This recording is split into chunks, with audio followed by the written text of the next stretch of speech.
రాజులు గొప్పల గ్రంథము 5వ అధ్యాయం.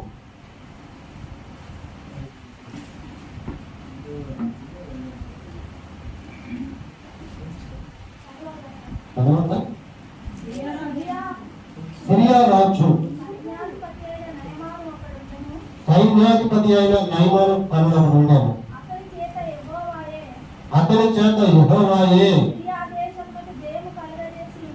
సిరియా దేశములకు జయము కలుగజేసి ఉండేను. కనుక అతడు తన యజమానుల దృష్టికి ఘనుడై దయ పొందిన వాడాయను.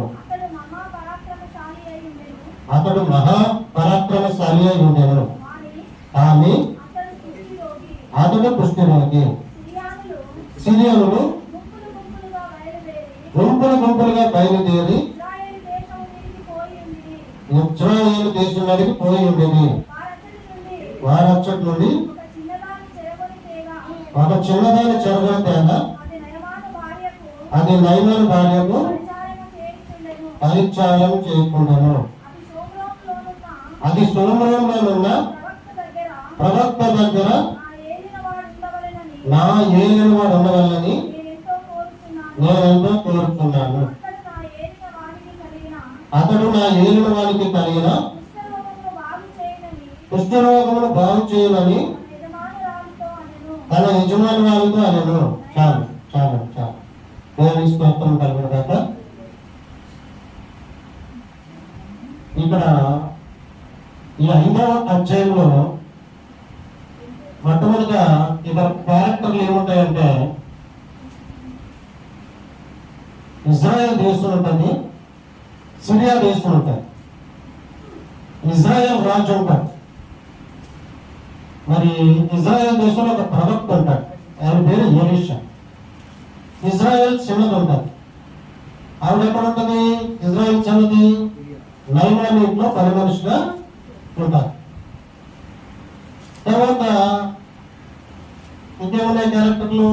నయమాను సిరియా దేశం సైన్యాధిపతి, సైన్యాధ్యక్షుడు నయమాను, ఆయన భార్య. ఇవి క్యారెక్టర్లు. ఇక్కడ ఇజ్రాయెల్ దేశం గురించి, సిరియా దేశం గురించి మనం కొన్ని మాటలు చెప్పుకుంటే, అసలు ఇజ్రాయెల్ కంట్రీ అంటే ఏంటి? అబ్రహాముకి దేవుడు వాగ్దానం చేసినటువంటి కనాను దేశమే ఇజ్రాయెల్ కంట్రీ. దేవుడు అబ్రహాముకి వాగ్దానం చేసి అబ్రహాము కుమారుడైన ఇస్సాకుని దీవించి, ఇస్సాకు కుమారుడైన యాకోబుని అతను 12 గోత్రాలను దీవించి వాళ్లకు అబ్రహాముకి దేవుడు వాగ్దానం చేసినటువంటి కనాను దేశాన్ని వాళ్ళకి ఇచ్చి స్థిరపరిచాడు. సరిహద్దులు కూడా చెప్పాడు. ఇదిగో ఈ సరిహద్దు ఇక్కడ వరకు. ఏంటా సరిహద్దులు? తూర్పున జోర్డాన్ నది. జోర్డాన్ నది అంటారు కదా, జోర్డాన్ ఇంగ్లీష్ లో జోర్డాన్ అంటారు, తెలుగులో జోర్డాన్ నది. తూర్పున జోర్డాన్ నది అంటారు.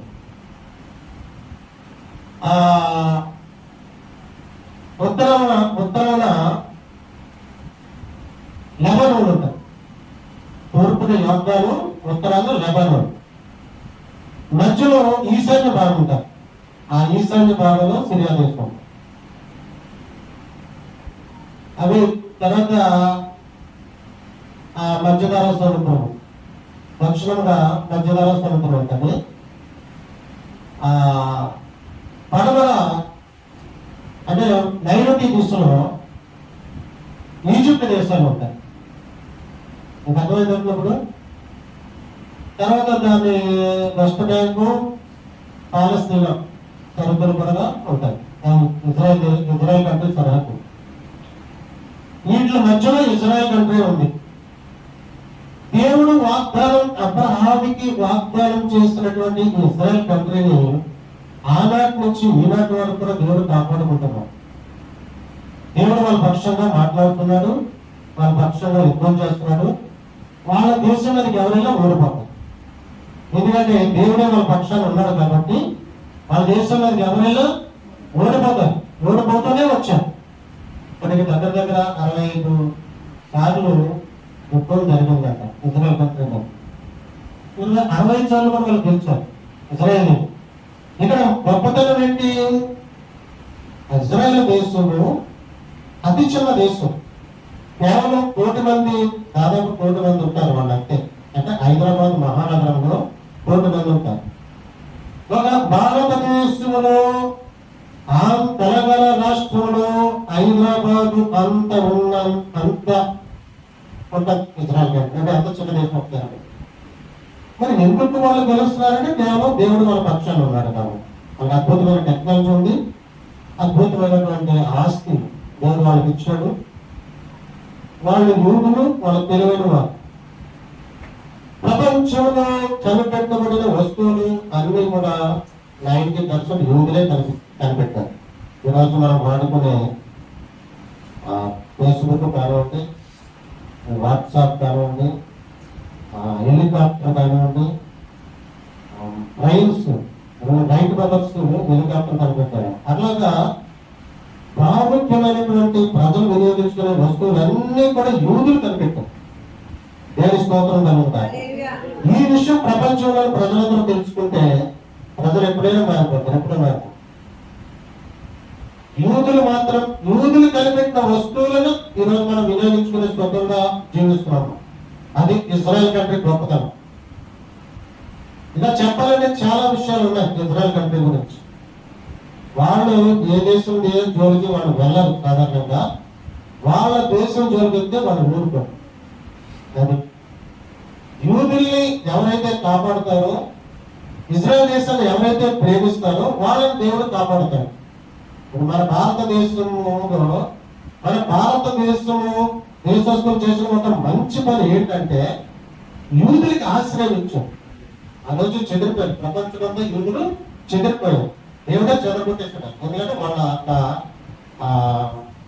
అవిధేయత, దేవుడికి లోపడకపోవడం, విగ్రహారాధన. దీని మూలంగా ఏం చేస్తాడు? చెదరగొట్టేస్తాడు. ప్రపంచమంతా చెదిరిపోయారు. వాళ్ళ అనేక దేశాలను వాళ్ళు చంపేశారు, బాధించారు, బానిసలుగా మార్చేస్తున్నారు. కానీ భారతదేశం వాళ్ళు ప్రేమించింది, ఆశ్రయించింది. కాబట్టి దేవుడు ఈరోజు భారతదేశాన్ని ప్రేమిస్తున్నాడు, భారతదేశాన్ని దీవిస్తున్నాడు. భారతదేశం చుట్టూ ఆయన కాపుదల ఉండి ఎంతో మంది ప్రవక్తలు భారతదేశానికి వచ్చి చెప్పారు ఈ విషయాలు. అలాగే అమెరికా దేశాన్ని కూడా దేవుడు అగ్ర దేశంలో ఉంచడానికి కారణం ఏంటో తెలుసా? అక్కడ 50% యూదులు ఉంటారు. వాళ్ళు ఇజ్రాయెల్ దేశానికి ఉత్తర దేశంగా ఉండి ఇజ్రాయెల్ దేశానికి సపోర్ట్ గా నిలబడి ఎవరైనా వాళ్ళ మీద దాడి చేసినప్పుడు వీళ్ళు వాళ్ళకి సహాయం చేస్తారు. కాబట్టి దేవుడు అమెరికా దేశాన్ని అగ్రరాజ్యంగా పెట్టాడు. అందుకని అమెరికా అగ్రదేశంగా ఉంది. ఇది కూడా మర్మాలు, సీక్రెట్స్. అందుకని మనం ఏం చేయాలి? ఇజ్రాయెల్ పక్షంగా ప్రార్థన చేయాలి, యూదుల పక్షంగా ప్రార్థన చేయాలి, యెరూషలేం క్షేమంగా ఉండాలని ప్రార్థన చేయాలి. కానీ ఒక విషయం అంటే మనం గుర్తించాలి, దేవుడు చిత్రం ఎలా ఉంటే అలా జరిగిపోతుంది. ఆయన ప్రవచనాలు నెరవేర్చబడతాయి. జరిగేది జరిగిపోతూనే ఉంటుంది.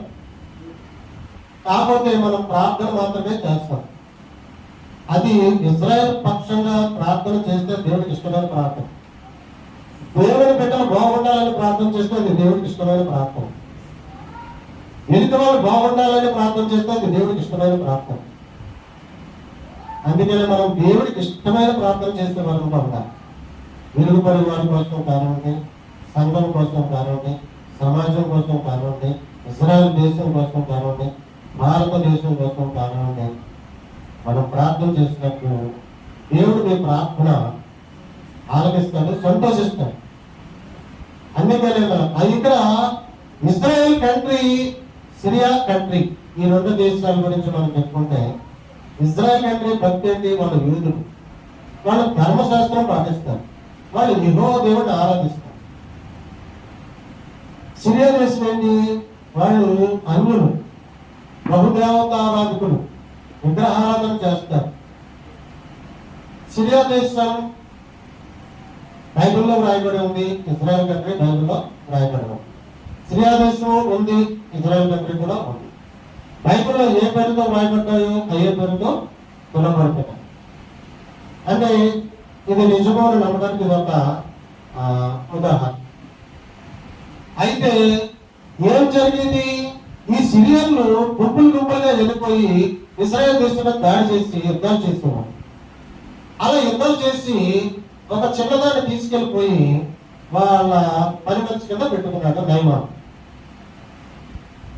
అది ఆ రకంగా ఇజ్రాయెల్ చిన్నది సిరియా దేశంలో నైమాన్ గృహంలో పని మనిషిగా ఉంది. వాళ్ళు ఆ రోజుల్లో ఏం చేసేవారంటే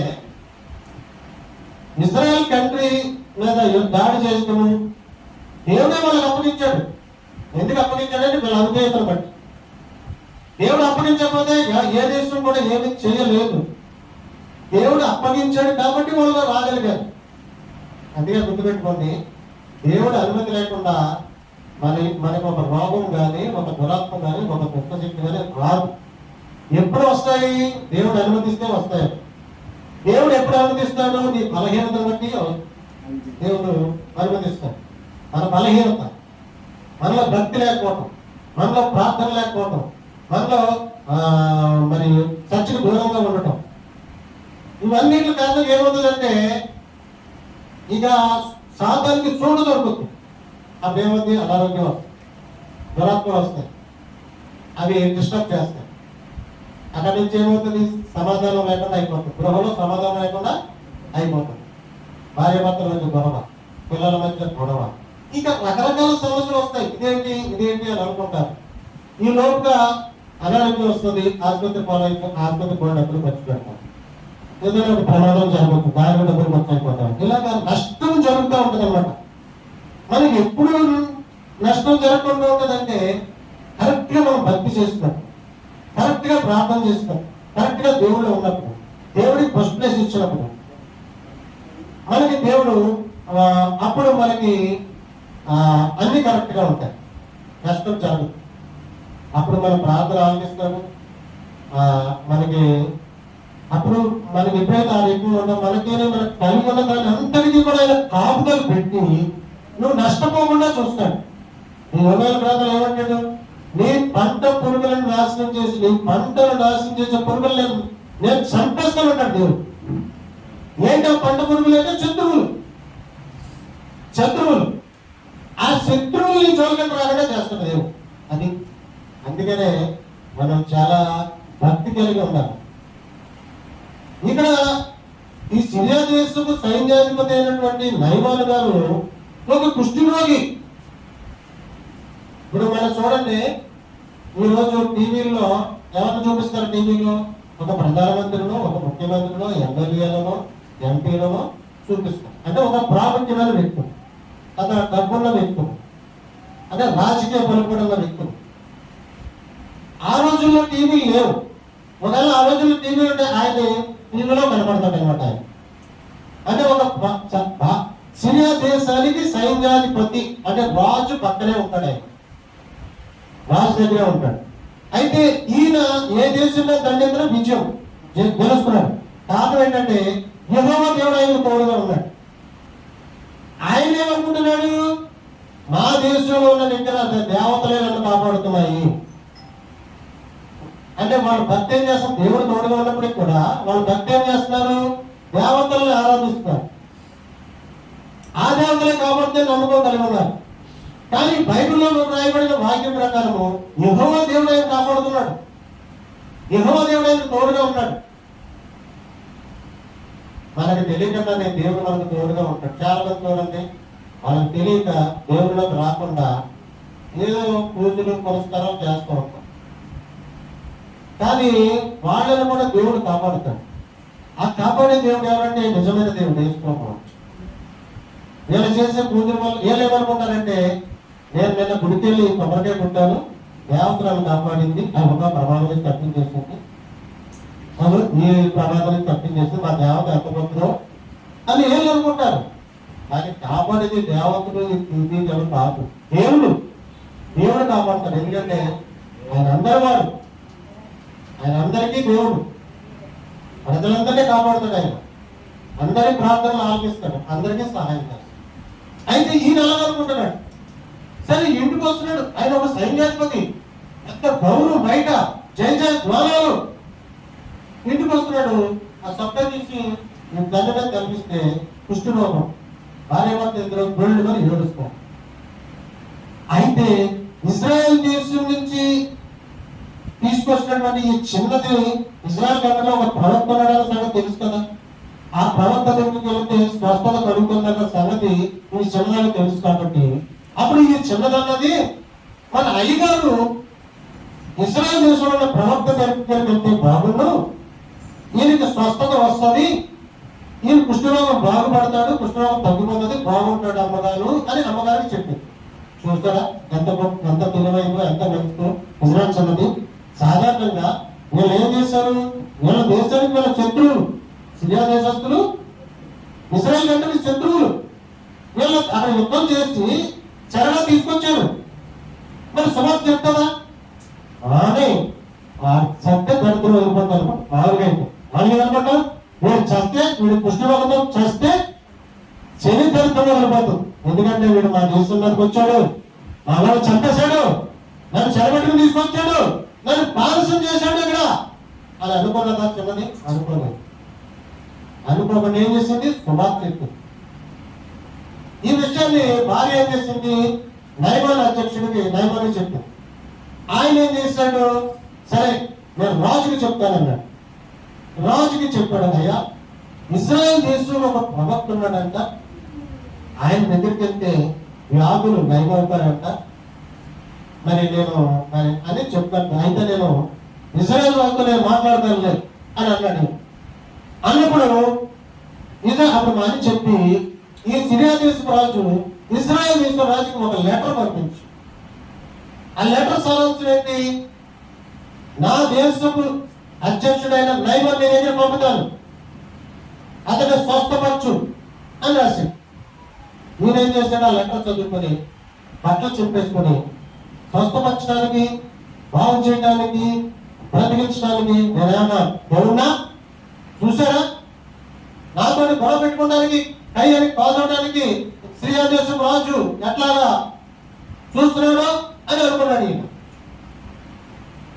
ఈయన ఎలీషా అని ఒక ప్రవక్త ఉన్నాడు, ఆయన దగ్గరికి వెళ్తే స్వస్థత దొరుకుతుందనే సంగతి రాజుకు కూడా తెలుసో తెలీదో మనకు తెలియదు, కానీ ఈయన అనుకున్నాడు. అంట అనుకున్నప్పుడు బట్టలు చింపేసుకున్నాడు.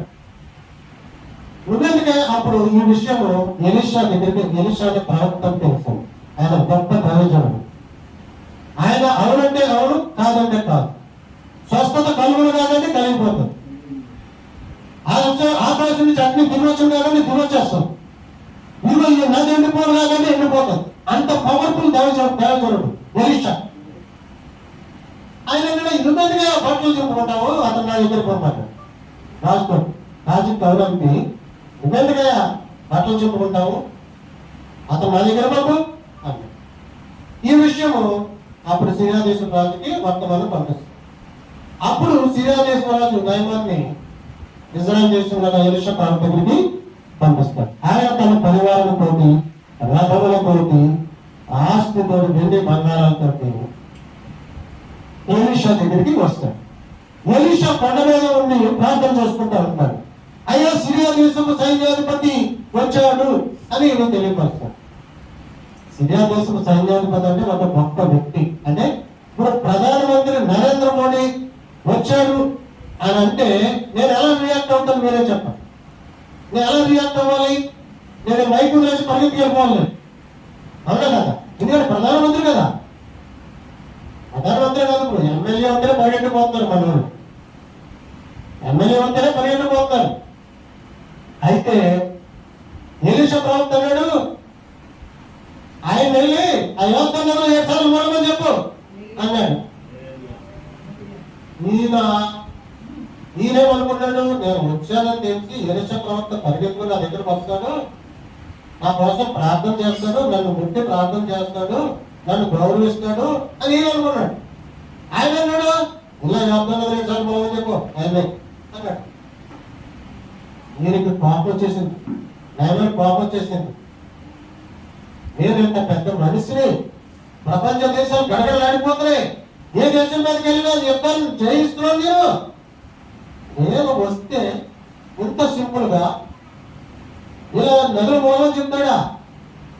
అదే మా దేశంలో ఏమో ఈ నదులు అబలాయిను పర్పసని నదులు మన దేశంలో లేవా, నేను అక్కడికి వెళ్ళి మొదలేనా అని కోపం వచ్చేసింది. రౌద్రంతో వెనక్కి తిరిగి వెళ్ళిపోయాడు. అయితే ఈ నైమాన్ అనే అధ్యక్షుడు పక్కన ఒక స్నేహితుడు ఉన్నాడు. అతను మంచివాడు. ఏమన్నాడు ఆయన, దైవజనుడు ఏం చెప్పాడు, యుగార్థం కథలో మొదలనే కదా చెప్పాడు. నీ బంగారం కోరాడా, నీ బిడ్డను కోరాడా, నీ సైన్యాన్ని కోరాడా, నీ దేశాన్ని కోరాడా? యుగార్థంలో మూలమనే కదా అయ్యారు చెప్పారు. మునిగితే అయిపోతుంది కదా, ఒకసారి మనం మునుగుతుంటే అయిపోతుంది కదా, ఆయన ఎంత దైవజనుడు కదా, మునిగితే అయిపోతుంది కదా, ఎందుకు అయ్యారు అన్నాడు. మనసు మార్చుకున్నాడు, కానీ తిరగచ్చు. యుగార్థం నదిలో మునిగాడు. ఎన్నిసార్లు మునగమని చెప్పాడు? 7 సార్లు మునగమని చెప్పాడు. ఒకసారి మునిగాడు, స్వస్థత రాలేదు. 2 సార్లు మునిగాడు, స్వస్థత రాలేదు. 3 సార్లు మునిగాడు, రాలేదు. 7 సార్లు మునిగిన తర్వాత స్వస్థత వచ్చింది. హల్లెలూయా. 7 సార్లు మునిగి దైవజనుడు నోట్లో స్వస్థత. ఇక్కడ స్వస్థత ఎక్కడ ఉంది? యోర్దాను నదిలో లేదు, 7 సార్లు లేదు. దైవజనుడు నోటి మాటలో ఉంది స్వస్థత. ఆయన ఏం చెప్పాడో అది కరెక్ట్ గా చేస్తేనే అక్కడ స్వస్థత వస్తుంది అనమాట. ఆ దైవజనుడు 7 సార్లు మునగమన్నాడు. 7 సార్లు మునగమని స్వస్థత వచ్చింది. పసిపిల్లవాడి దేహం వల్ల మారిపోయింది. హల్లెలూయా. పుష్టి రోగం స్వస్థపరచబడి పసిపిల్లవాడి దేహం వల్ల మారిపోయింది. చక్కని యవనస్తుడిగా మారిపోయాడు. ఎంత సంతోషం, ఎంత ఆనందం ఒకసారి ఆలోచించాడు. పుష్టి రోగం అనేది ఒక భయంకరమైనటువంటి రోగం. అది రక్తంలోకి ప్రవేశించి శరీరంలోకి వచ్చి పొడలుగా కనపడి చూసే వాళ్ళకి అసహ్యంగా కనపడుతుంది. ఆ రోజుల్లో కుష్ఠరోగుల్ని ఊరికి దూరంగా పెట్టేవారు. భోజనం కూడా కర్రలతో అందించేవారు, మంచినీళ్ళు కర్రతో అందించేవారు. అంటే దూరంగా పెట్టేసేవారు. అతని దగ్గరికి ఎవరు వెళ్ళే వరకు. అంత భయంకరమైనటువంటి కుష్ఠ రోగాన్ని దేవుడు దైవజనుడు నోటి మాట ద్వారా స్వస్థపరిచాడు. చూస్తారా? ఇక్కడ మనం గుర్తించవలసింది ఏంటి? ఇజ్రాయేల్ దేశం యొక్క చిన్నదాన్ని మంచితనాన్ని మనం గుర్తించాలి. ఆవిడ గొప్పతనాన్ని గుర్తించాలి. ఆవిడ ఏం చేసింది? సువార్త చెప్పింది. దైవజనుడు ఏం చేశాడు? ఎలీషా దగ్గరికి వెళ్ళాడు, స్వస్థత పొందుతున్నాడు. మనం కూడా శత్రువులైనా కానీ మనం సువార్త చెప్పాలి. వాస్తవానికి మన శత్రువులకు సువార్త చెప్పింది ఇజ్రాయేల్ చిన్నది. మనం కూడా శత్రువులకి సువార్త చెప్పాలి. కాబట్టి బైబిల్ గ్రంథంలో రాయబడింది చిన్నది. ఈరోజు తరతరాలు చెప్పుకుంటున్నారు చిన్నదాన్ని. మనము కూడా శత్రువులకి సువార్త చెప్పాలి. మనతో మాట్లాడలేదు. ఈరోజు కొంతమంది రక్త సంబంధికులకే చెప్పట్లేదు సువార్త. ఎందుకంటే బాగుపడిపోతారని యూనివర్సిటీ అంటారు. మాట ఉన్నది, ఉన్నవాళ్ళు కూడా ఉన్నారు. నేను చూసానటువంటి వాళ్ళు తన సొంత అక్కనే చెప్పరు, సొంత చెప్పల వాళ్ళు కూడా ఉన్నారు. అందుకనే మనం చెప్పినప్పుడు ఏమవుతుందంటే దేవుడు కార్యం చేసుకుంటాం, దేవుడి సన్నిధి చదువుకుంటారు, వాళ్ళ పాపాలు క్షమించబడతాయి, దేవుని భక్తులు పడబడతారు, పరిస్థితుల్లో మాట్లాడతారు, వాళ్ళ కుటుంబం దీవించబడుతుంది, వాళ్ళ పిల్లలు దీవించబడతారు, వాళ్ళంతా 10 మందికి చెప్తారు. అప్పుడు ఎవరు సంవత్సరం వాళ్ళకి ఆశీర్వాదం వస్తారు. అందుకనే శత్రువు లేదు, మిత్రుడు లేదు, అందరికీ సువార్త చెప్పాలి. శత్రువులైనా సరే మనం నవ్వి ఒకసారి ఆయన ముఖం చూసి నవ్వి నమస్కారం చెప్పి అయ్యారు ఒక మాట తమరు ఏమనుకోకపోతే అని చెప్పి చెప్పాలన్నమాట. ఎంతోమంది అవసరతలో ఉంటారు, వ్యాధులతో ఉంటారు, బాధల్లో ఉంటారు, రకరకాల సమస్యల్లో ఉంటారు. అలాంటి వాళ్ళకి సువార్త చెప్పాలి. ఈ సంగతి చెప్పింది నైమాన్ దేశ అధ్యక్షుడు స్వస్థపరచబడ్డాడు. అలాగే ఆయన పక్కనున్న స్నేహితుడు కూడా ఎంత గొప్పడు ఒకసారి ఆలోచించాం. పక్కనున్న స్నేహితుడే కనుక ఈయన నాశనం, ఈయన సాగు కోరుకున్నవాడైతే ఆ మాట చెప్పడు.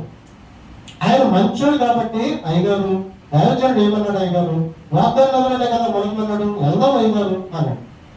ఆ మాట తీసుకుని వెళ్ళి మునిగాడు, స్వస్థత పొందాడు. అదే ఈ పక్కన ఉన్నాడు మంచోడు కాబట్టి ఏం చేస్తాడు? అంత గర్వమైంది అయ్యారు ఆ దైవజనుడికి, అంత పొగరండి, ఎంత గొప్ప వాళ్ళు, మీరు ఎంత గొప్ప వాళ్ళు, నన్ను చూసి పరిగెట్టవాలి కదా, వాడు చెప్పేది ఏంటంటే అని తీసిపోతే ఈయన స్వస్థత వచ్చేదా? చూసారా? అందుకే మనకుండే స్నేహితులు కూడా మంచివాళ్ళు. మన స్నేహితులు కూడా మనం కనిపెట్టాలి. వీడు మన బాగు కోరుతున్నాడా, చెడు కోరుతున్నాడా, మన నాశనం కోరుతున్నాడా, మన బాగు కోరుతున్నాడు. మనం గమనించుకోవాలి, కనిపెట్టాలి. మన పక్క నుండి ద్రోహం చేసేవాళ్ళు ఉన్నారు, మన పక్కనే ఉండి పాడు చేసేవాళ్ళు ఉన్నారు.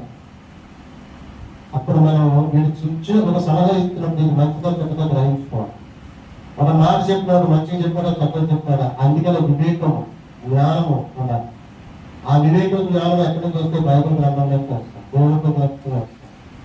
ఆ వివేకం జ్ఞానం ఉన్నప్పుడు మనం తెలుసుకోవాలి ఆ స్నేహితుడు మంచోడా చెప్పడానికి. అందుకని మంచి స్నేహితులు ఉండాలి.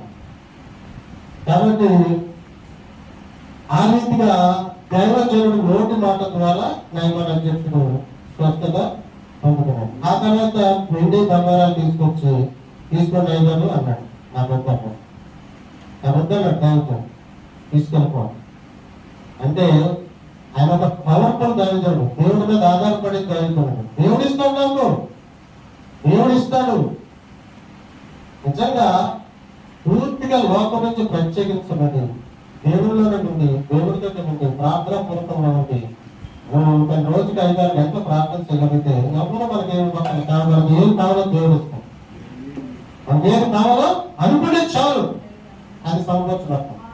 ప్రార్థన చేస్తే చాలు, అది సమకూర్చబడతాం. మనకు కావాల్సిన అన్ని కూడా దేవుడు సమకూరుస్తాం. ఎప్పుడు అడగట్లా, ఎప్పుడు మనకి ఇవ్వట్లా. మనం అనుకోవాలి, ఒక మంచి ఇల్లు వస్తే బాగున్నాం అంటే దేవుడు నాకు చదువు, నా కుమార్తె మంచిగా పెళ్లి జరిగితే బాగుంది, నా కుమారుడు మంచిగా పెళ్లి, ఇలా అన్నింటినీ కూడా దేవుడు సహాయం చేస్తే మనం చేస్తున్నాం. ఈరోజు మేము సేవ చేయగలుగుతున్నామంటే కేవలం దేవుడి మీద ఆధారపడి ఆయన ఇచ్చిన ఆశీర్వాదం కూడా మేము సేవ చేయగలుగుతాం. దేవుడు హైదరాబాద్ మహానగరంలో నిలబెట్టుకుని, ఎందుకంటే అందుకనే మీరు ఏం చేయాలంటే పూర్తిగా లోకం నుంచి ప్రత్యేకించబడాలని వస్తాం. మనము ఇక విగ్రహాల వైపు చూడటం కానీ విగ్రహాలను చేయటం కానీ చేయకూడదు. ఇది మొట్టమొదటి గుర్తుపెట్టుకోవాలి. యేసు ప్రభువులకు ఎవరైతే వస్తారో వాళ్ళు విగ్రహాల వైపు చూడకూడదు, విగ్రహాలను చేయకూడదు. చేసామా శాతాలు చూపించినట్టే వాడు వచ్చేస్తారు, ఇష్టం చేస్తారు, సమస్యలు వచ్చేస్తారు. అందుకని విగ్రహాల వైపు చూడద్దు, విగ్రహాలను చేయదు. ఎంత దేవుళ్ళు వచ్చేసారు కదా, అవసరం లేదు. కంప్లీట్ దేవుళ్ళనే ఉన్నాడు. ప్రార్థన చేయండి, వైద్యం చదవండి, శివాక్ చెప్పండి. దేవుడే చెప్తాను ఈ మాటలు దేవుడు దేవుచున్నాక. మహాపరిషుద్ధ ప్రేమస్వరూపు మహిళామాతలు చేసుకుంటున్నట్టు మహోన్నతుడ ఘనమైన దేవ ఆశ్చర్యపడ అద్భుతమైన దైవాలు అది సిరియా దేశపు సైన్యాధిపతి నయమాన్ వాళ్ళు అందించినప్పుడు అవునైనా ఆ రోజుల్లో నయముడు తప్ప అనేక మంది కుష్ఠరోగులు ఉండినారు. నయమాన్ మాత్రమే మీరు స్వస్థపరచారు. అదే రీతిగా మీ అందరి నుంచి స్వస్థత పొందుకోవాలంటే మీ కృప ఉండాలి బాబు. ఎవరైతే స్వస్థత పొందుకుంటారో వాళ్ళకి మీ కృప ఉంటుందని మీరు నాతో మాట్లాడారు. ప్రభావితం ఎవరు స్వస్థత పొందుకుంటారో వాళ్ళ పాపాలు క్షమించబడతాయని, వాళ్ళు పరిశుద్ధులు అవుతారని, వాళ్ళు దేవుడి రాజ్యంలో చేర్చబడతారని, వాళ్ళు పరలోక వాసులుగా ఉంటారని ఈ వాక్యం మా ద్వారా మేము తెలుసుకున్నందుకు స్తోత్రాలు బాబు. గొప్ప స్వస్థతలు కలగజేసే దేవుడు, స్వస్థపచ్చి యెహోవా దేవాలని, స్వస్థపచ్చి అతని పాపాలు క్షమించి అతని సన్నిధిలో నిలబెట్టుకుని అతని రక్తంలో కడిగి పరిశుద్ధంగా మార్చుకుని రాజ్యంలో చేర్చుకుని రాజమైన యాజక సమూహంగా చేసే గొప్ప దేవుడానికి స్తోత్రాలు తెలుసుకుంటున్నాము. మనందరినీ కూడా శుక్రవారం రోజు ఉపవాసం నుండి ప్రార్థించుకోవడానికి కృప చూపించి ఇటు రీతిగా చక్కని సమయాన్ని మాకు ఇచ్చి ప్రార్థనతో పాటలతో విద్యానందంతో మీ నామను భయపరుచుకుని సాక్ష్యాలతో మీ నామను భయపరుచుకుని వాస్తవ దేవుడుగా మాతో మాట్లాడారు. స్తోత్రాలు తెలుస్తున్నాం. వచ్చిన మా అందరినీ కూడా జ్ఞాపకం చేసుకున్నాం. మీ కృపకు పాత్రలుగా చేస్తాం. మీ ఆశీర్వాదంతో మీ అభిషేకం సహాయపడటానికి సహాయం చేయండి. మా ప్రభు మా లక్ష్యం ప్రధాన క్రీస్తు యేసునామములో ప్రార్థిస్తున్నాము తండ్రి. ఆమేన్ ఆమేన్ ఆమేన్ ఆమేన్. మన తండ్రి అయిన దేవుని ప్రేమ, ఆయన కుమారుడైన యేసుక్రీస్తు వారి కృప, పరిశుద్ధాత్మ అన్యోన్య సహవాసం మనకు, మన కుటుంబాలకు, సకల పరిశుద్ధులకు తోడై నడిపించును గాక. ఆమేన్.